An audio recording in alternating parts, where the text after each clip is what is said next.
Nahihirapan ka bang mag-isip ng research title? Sagot ka ng video na to.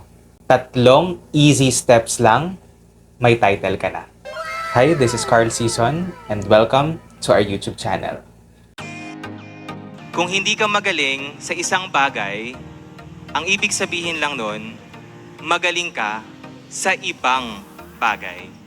Sa mga bago pa lang po sa ating YouTube channel, ako po si Carl Season, a licensed professional teacher major in English, and I am uploading educational and motivational videos for you.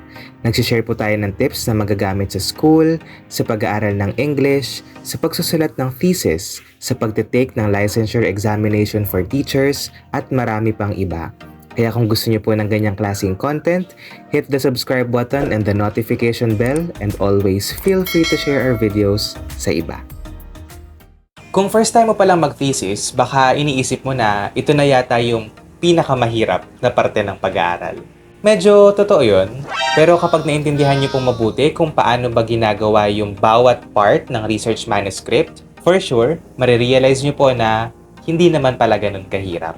At nandito po ang YouTube channel natin para magbigay ng mga simpleng paliwanag at step-by-step tutorial para matapos niyo po ang thesis niyo ng mabilis and at the same time, maganda ang quality. So, pag-usapan na natin ang 3 easy steps para makabuo ng research title. At make sure po na tapusin niyo yung video na to dahil sa dulo, meron po akong i-reveal sa inyo na baka hindi niyo pa alam. Step 1. Isipin mo kung sino ang mga taong related sa subject mo, sa strand mo, o sa course mo. At yung iisipin mo mga tao ay yung mga gusto mong matulungan. STEM ka ba? O di mga taong gumagamit ng technology, nasa medicine field, o mga taong concerned sa environment? ABM ka ba? E di mga businessman, employees, consumers, product innovators, o mga taong mahilig sa usapang pera. Fumes ka ba? E di related sa mga public officials, sa government employees, mga teacher, students, OFW, o kahit mga mamamayan sa lipunan. Lalim nun ah. TechVoc or ICT? E di mga naghahanap buhay sa farm, mga mangingisda, sa bahay, o mga taong madalas gumamit ng computer o technology. Gas ka ba? Or basta plain research lang ang pinapagawa? E di kahit sino maisip mo.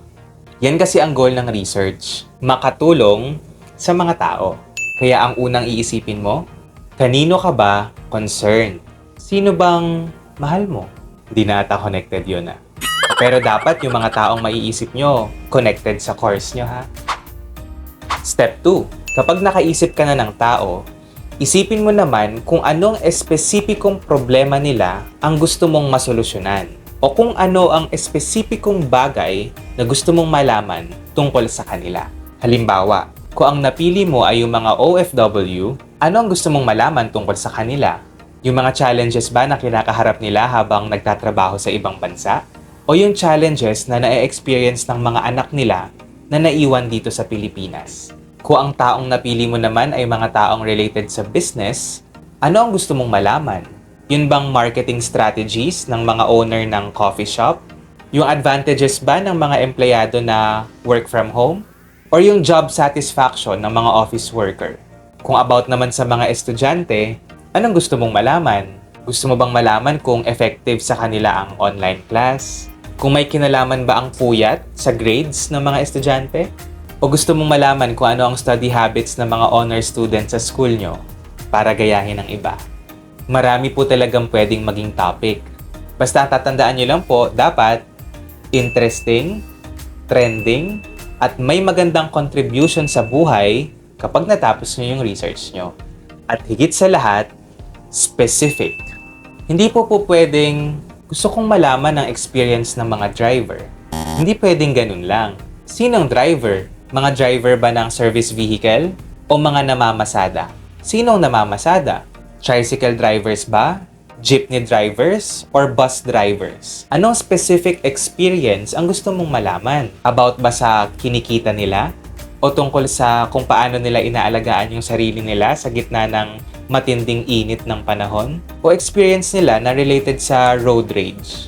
Tandaan, mas specific, mas maganda. So may participants ka na. May specific topic ka na rin. So I think, panahon na para sa step 3. Mag-construct ng research title. Ano ba ang kadalasang dapat na isinasama sa research title? Pwede niyo pong sagutin ng ilan sa mga tanong na ito. Sino ang participants mo? Ano ang espesipikong topic na aalamin mo tungkol sa kanila? Saan ang lugar na sakop ng study mo? Bakit mo yun aaralin? O paano mo gagawin? Example, kung ang topic nyo po ay tungkol sa social media at academic performance ng mga estudyante, pwede pong ganito ang title nyo. Effects of social media usage on the academic performance of grade 11 students in blank high school. Pangalan ng school mo yon. Kung napansin nyo po dyan, nasagot dyan yung kung sino ang participants. Hindi lang basta students, grade 11 students. Mas specific, mas maganda. Nasagot din kung ano yung espesipikong aaralin natin tungkol sa kanila. Yung effects ng social media usage sa kanilang academic performance. Nakalagay din kung saan yung lugar na sakop ng study, yung pangalan ng school. Hindi na masyadong direct na nilagay kung bakit aaralin yon at kung paano yun gagawin, and okay lang din naman yon. Basta nandun yung unang dalawa, kung sino yung participants at kung ano yung variables o kung ano yung aalamin mo tungkol sa kanila. Ito pa ang isang title na pwede. Social Media and Academic Performance, a comparative study of users and non-users. Sino ang participants? Mga estudyanteng users and non-users ng social media. Paano natin nalaman na mga estudyante wala namang word na students? O syempre, doon sa term na academic performance, mako-conclude na natin doon na estudyante yung participants mo. Hindi natin in-specify na grade 11 lang or grade 12.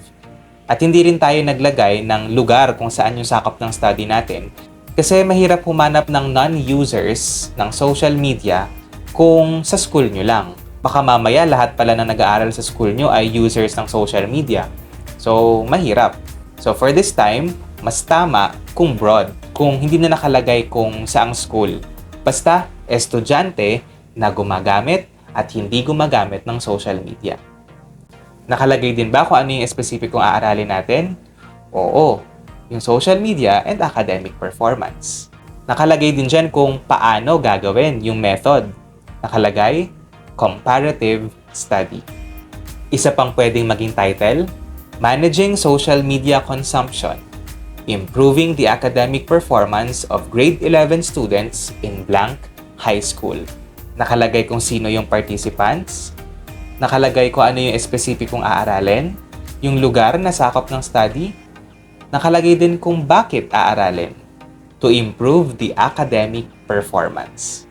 Kaya napansin niyo po, dun sa 5 binigay natin na tanong, pwede nyong laro-laruin yon. Pwedeng yung iba, wala, yung iba nandun, as long as yung participants at yung espesipikong topic tungkol sa kanila, yung unang 2 tanong po yun, ay present. Isa pang set of examples, halimbawa, kung ang topic nyo naman po ay tungkol sa mga empleyado na work from home at sa kanilang productivity, ito yung mga pwedeng title. Assessing the impact of working from home on employees' productivity. O kaya naman, Employees in Remote Work, Strategies for Productivity Enhancement. Or, Decreased Productivity in Home Office Environment, Top Employees Coping Mechanisms. Astig po, no? Kung mapapansin nyo po, mas gumaganda yung title pagka gumagamit ng colon. Pero depende rin po yun sa taste nyo at sa taste ng prof nyo. Pero kadalasan, para sa akin, mas maganda talaga yon. Mas gumaganda rin po kapag nilalaro-laro yung arrangement ng words. At lalo na kung pipili po kayo ng words na maganda at malakas ang impact. Example, sa halip na ways, pwedeng strategies, techniques, or coping mechanisms. Pwedeng controlling the use of social media, pero pwede ring managing social media consumption. Astig, di ba? Pero paano ako makakahanap ng magagandang words? Hindi naman ako masyadong magaling sa English.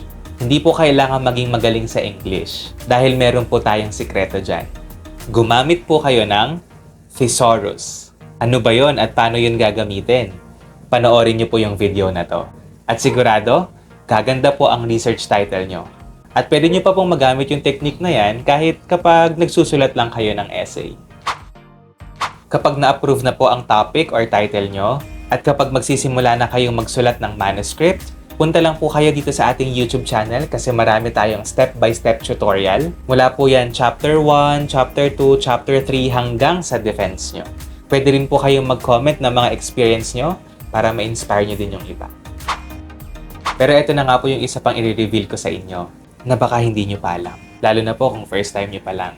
Kadalasan po, ang research title na pinapass natin sa simula ng semester, kahit na-approve na po yan ng prof, ay hindi pa naman final. Ibig sabihin po, pwede pang ma-edit. Pwede nyo pa po yung ma-edit hanggat hindi pa kayo nagpapass ng final copy ng inyong manuscript.